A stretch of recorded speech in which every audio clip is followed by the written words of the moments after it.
You ever heard of the term death by a thousand cuts? Well, let me tell you about the Philippines. Listen, if you're still in America and you're thinking about moving to the Philippines, you might want to hear these things before you even consider it. Coming from me, who's been living here for 1 year. So, let me tell you about the town or the city, Makati in Metro Manila. So, I've had lots of good experiences in other places like Bataan, Pasig, and BGC, and maybe further down south of Metro Manila. But Makati has been kind of so let me break down some problems, because I'm not gonna glaze the Philippines like some other content creators. It was so many things on this list that I had to put it on my phone. So let me start with the word inconvenience, which will be your favorite word. It will be your daily word. It will be the thing that surrounds you on a daily. If you ever decide to move to Makati. So bear with me. Alright, so let's get started with, being claustrophobic. So I know that these one bedroom condo units are like a shoebox for its price. We know, 400 USD. I know what I got myself into, and it was great for the first 6 months. But after I renewed my lease for the other 6 months, it turned out that it was not so great. So another thing with these condo units, when you go other places outside of Makati, for the price of 400 USD, you get a lot of space, and you get nature, and you get a little bit of more freedom and less BS, which I'll get into later on. So now, the grocery stores. So for some of you that likes to shop, likes to cook at home, you might find it very infuriating that the aisles are as narrow as a single person door. So, when you're in an aisle and you're looking to get an item, there might be someone coming the exact opposite way. But guess what? There's no damn room. So what you have to do is go the other way, because they're not going to move, obviously. So you have to go around. So sometimes in these grocery stores, you have to move around like it's a giant maze just to get to the item that you were trying to get to. And if you're trying to look at ingredients, trying to find one specific item, you might run into another shopper who gets in the way. And then you have to either sit there and wait for them to leave, or go get something else by the time, or go get something else while you're waiting in the back of your mind for that space to be unfulfilled. And also, another thing, when you're trying to check out, sometimes there aren't enough cash registers, even though there's like 10 employees that are just, standing around, but only 2 registers are working slowly. And then sometimes, when you have cash, they don't even have the change. So you have to wait even longer for them to get change from another register. So you'll be waiting longer than usual. So I recommend this. If you ever don't want to shop at any of these grocery stores, you can try something like S&M, Shopwise, and then sometimes some malls have some really good grocery stores. I found my favorite grocery store, which is across the street. Plenty of room, lots of selections. And here's another thing. Some of these grocery stores, when it comes to packaging meat, it's terrible. Like they do one single plastic wrap, and then when you pick it up, it's got fucking holes everywhere, and it's just like you have to cook it. Then there's no time to like store it. You either have to go home and re-wrap it yourself or just cook it the same day. But if you're a person that likes to buy groceries for a week, that probably won't work for you. So I would say before you even think about, buying food for a week, I would suggest examining the packaged meat. Because I will say, when I found my new grocery store, they actually vacuum sealed the meat. So there is no excuse for shitty packaged meat, whether it's chicken, pork, or beef. And the cool thing is, cheap price versus the rest of the grocery stores that I've been shopping at. But that's going to be one of the pains when you first come here. Let's look at another thing. Oh, that light is blinding me. Oh. So one thing that gets on my damn nerves, and that would be noise. So one of the things that you might have to worry about if you start staying in a condo here is random noise. Okay, so imagine this. So you're moved in, settled in already, and all of a sudden you wake up in the morning. Let's say you like sleeping in because you don't have to do anything in the morning. So that's your time to sleep. And then all you hear is a hammer drill above you or beside you, or someone beating on the wall with a hammer for some damn reason. Wakes you up from your sleep. Peace disturbed. That's an inconvenience. Here's another thing. Let's just say that you're cooking one time or one day, and of course, every time you cook, there's gonna be smoke. Even when you turn the venting fan on, you get a knock on your door every time you start cooking. Annoying, right? Here's another thing, and it happened to me, and it pissed me off. So, if you get a condo with a balcony, in your mind, when you have a laundry or when you have a washing machine and you wash your clothes and you want them to dry, wouldn't it make sense to set them outside, on a balcony? Yes. So let me tell you something. I have a clothes rack. I hang clothes out below the rail. I look at the surrounding buildings that are under the same administrator, or under the same management or whatever. So there's other people with their clothes hanging out, and even worse, stuff hanging over the balcony. But the one time I do it, somebody reports me. And so my door, someone is knocking on my door, bang, bang, bang, bang, bang, wakes me up from my sleep, because I stay up late working on stuff, wakes me up from my sleep. And you know what I gotta freaking do? Get up out of my bed in my underwear, open the damn door, only to be say, "Sir, no hanging clothes out on the balcony. Can I come in?" That's like, can I put some damn pants on? So I close the damn door, put some pants on, show back up, he's gone. And it's one of the guards for some damn reason. So I go outside the balcony and like, who the fuck pulled on me? There's clothes on racks. I can see 10 balconies.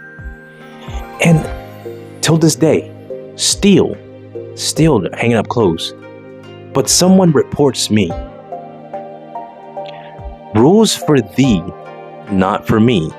There is no damn rule in my contract that says I cannot hang clothes to dry outside of my balcony. I didn't pay for a balcony to never use it. So that's going to be one of the frustrations that you're going to deal with if you move here in Makati in the Philippines. And it's kind of very hypocritical, because why is it okay for them to do it but not for me?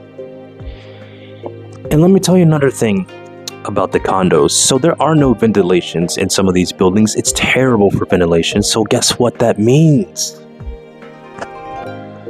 It's home for mold. And you know what mold equals? It's a health hazard.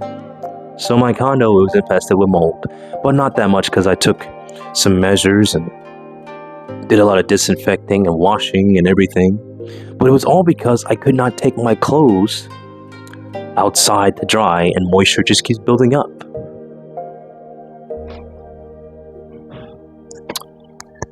So that's another damn thing. So if you ever think about renting a condo, be very, very careful about where you want to live, stay. And I would say living in Makati for a year, I would not recommend for long term based on that. Oh, two more things. Sometimes if you're working on something, or you need power for something right then at the moment, the best inconvenience ever is the building, or whoever is managing the building, shutting power off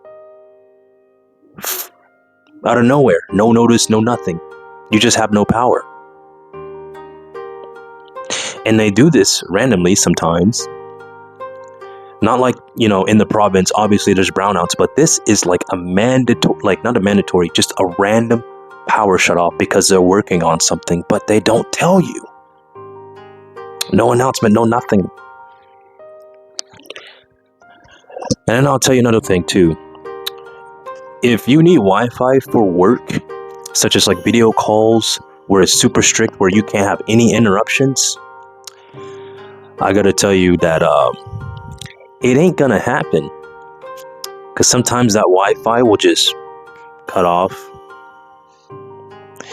I'm in a group chat with everybody in this entire building that shares the same Wi-Fi, because that's the only Wi-Fi that's available in this building.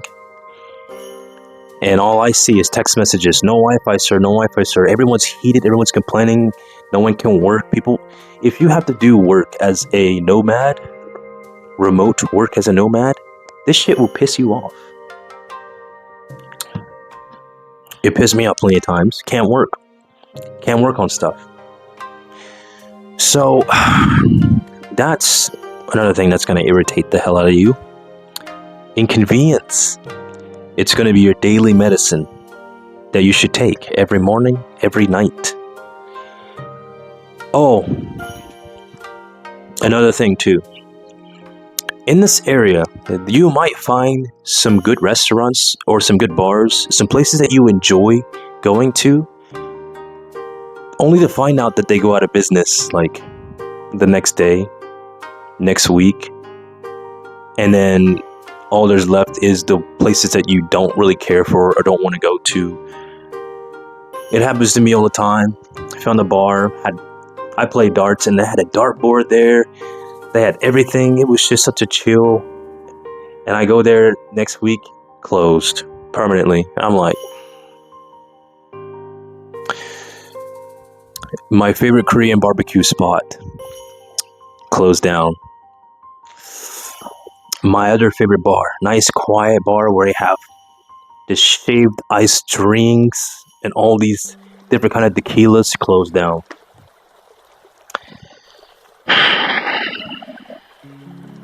I've got one last favorite place that I like to eat and go to, and it's a ramen place. I'll be damned if that place goes closed. But just be prepared to have a lot of disappointments in that section if you ever decide to move to Makati in the Philippines. So, let's go to authorities and double standards. So, let me tell you about something that happened to me the other day. Followed along with going to the immigration office. So I go to the immigration office to renew not renew, but to do an extension, which is what you do either every 1 month, 2 months, or 6 months. But when it comes to extensions, it's usually, or for the first 6 months I was here, it was just easy. I just go to the office, fill out the application, and get approved. But it seems like every time I go to the immigration office, something new pops up, whether the price goes up out of nowhere, or you go there and you get asked these stupid ass questions like, are you married to a Filipina? No. Do you have family here in the Philippines? No. And I see this same person every month. And I'm like, what the fuck's all these, what is with these questions? And now I get the, well, what are you doing here? Obviously visiting friends. Hanging out, the same thing that every other expat or every other immigrant or whatever names you want to give comes here to the Philippines. The same reason every other person that comes here. And so I get asked, do you work here? No, I don't work here. I work online. I have online revenue. And so you know what I had to do? I had to pull some documents out of my ass because I was not prepared to be showing some documents on my, I don't know how many or extensions. You get 3 years max. 3 years, you get to stay in the country for 3 years. That's how long for extensions you can do, 3 years. But it was only 11 months for me. And I come up with these stupid ass questions. And I couldn't get my stuff approved unless I pulled documents out of my ass. I was already stressed. So then I pull a document on my phone, a certificate of freelancing. Who can have that? Showed it to him. Then I finally got approved, paid for my shit. I just wanted to get out of there. Pissed me off. And I'm walking home. There's these cops, I see. They're always smoking on a corner, directing traffic. The one time I'm walking down, and I also smoke cigarettes too, because this place stresses me out. The one time this guy has the nerve to look at me with this dirty ass face, tells me, that's illegal. You're gonna get fined. Let me see some ID. I looked this man in the face like I wasn't ready to deal with any bullshit. Cause I was like, hypocrite. Rules for thee, but not for me. And I'm like, I should count as many cigarette butts I see you tossing on the floor or on the ground out here. Like, apparently in the Philippines, it's illegal to vape in public, to smoke in public, but I'm on the sidewalk alone. And by the time I'm about to cross the street, I'm already done. But I see people smoking and vaping everywhere in public. But I'm going to be the one that's going to get shaken down. I looked at that man like I wasn't going to deal with any bullshit. And he just said, just go. Just go. I had already had it up to here for the day. not about to fuck with me. But I'm not trying to play tough guy. Look, when you, like I said, death by 1,000 cuts. Inconvenience is going to be your breakfast and your dinner every day. Oh. So let me get back to the condo deal. So they look good on the internet, really good at taking the pictures, but when you see them in person, no. My advice, if you want to really get into some condos, the best condos I have ever seen online and in person was in Thailand. And I know there's some good ones in Vietnam that are half the price of where I'm staying, which is a shoebox. But more, better infrastructure. Everything is just, I don't mean to be negative, but better. Let me tell you something about some of these stupid random rules that pop up. For example, there is the no share policy. So let's say that you are with a friend or a significant other and you go to a restaurant, and let's say you want to share a dish together. They slap that, "Oh sir, no share policy." And I'm like, what? So we can't order something and just eat it together. We have to order two separate things. Okay. Here's another thing. One time I was at this diner, this American diner in the Philippines. They have mac and cheese. I like mac and cheese. I wanted mac and cheese, but it was on the kids' menu. They had the nerve to tell me that I can't have the mac and cheese. It's for kids only. A paying customer can't have what he sees on the damn menu. Like, they could have just did something like upcharge or something. I wanted the mac and cheese. Another inconvenience. And cut. Death by 1,000 cuts. Oh man. Eventually, able to talk the manager down to letting me have the damn mac and cheese, which is so stupid.